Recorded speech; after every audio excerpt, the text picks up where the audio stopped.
Medical experts have raised alarm that 1 in every 5 Nigerians is living with a mental health challenge, calling for urgent, coordinated action to tackle the growing crisis. Speaking at the Medical Women's Association of Nigeria MWAN National Executive Council meeting and scientific conference in Ilorin, the Kwara State capital, themed Mental Health and Well-being of Women Across the Life Course, the experts stressed the need for a multi-sectoral response involving government, education, security agencies, traditional and religious institutions, communities, and digital technology. The national president of MWAN, Dr. Zainab Mohammed Idris, alongside a professor of psychiatry at the University of Ilorin, Professor Mosumola Tunde Ayimode, said the rising substance abuse, economic hardship, and socio-cultural factors have worsened the nation's mental health burden. The experts lamented the shortage of mental health professionals, revealing that fewer than 250 psychiatrists are actively practicing in Nigeria, despite a population exceeding 220 million. They advocated integrating mental health services into primary health care while urging government to prioritize policies that promote mental well-being. Mental health has always been a challenge in Nigeria. And it's even worse now because many other things that were not happening before or not coming to the limelight before has now come forward. It's a common thing. It is not just women. 1 in every 4 Nigerian. 1 in every 4 Nigerian.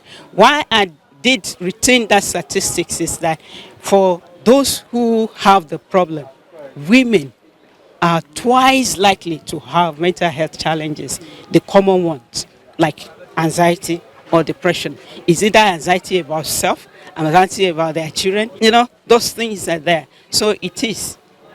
And we just must do something.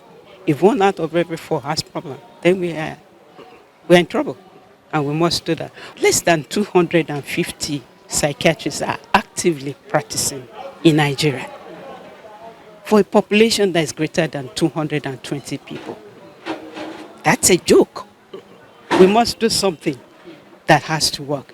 The primary healthcare system, integration of mental health into it is the way forward, and we must do it. From the keynote speaker's address, we've seen the enormity and the burden of mental health illness, especially among our women and young upcoming children. For us, it's a wake-up call, and it's something that we need to take very seriously, and that was why it became the main theme for our executive committee or council meeting in Ilorin. Again, it's very topical because even at the national level, there's a current insight into how do we ensure that our human capital development index improves. And one of the key considerations is looking at the life course, and particularly the early child development aspect, the early years.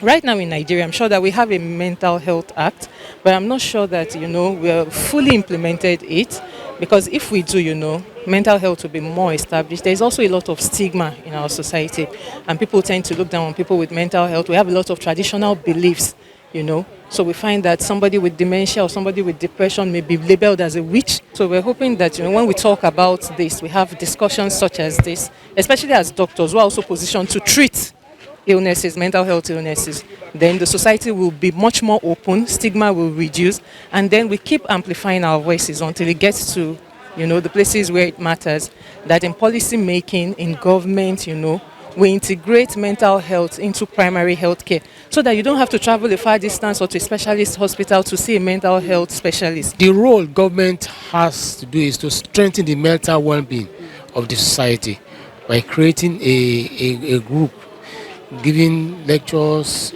improving the economy of the state, as well as security situation of the country, so that to allow those who japa out to japa back to the country. Professor Tunde Ayimode added that artificial intelligence, AI, presents an opportunity to bridge healthcare gaps by improving access to mental health support, particularly in underserved communities. We just must pay attention now Now is the time. We can't postpone it. Luckily for us, the AI thing has come on digital platforms and all that. We can actually give services through that.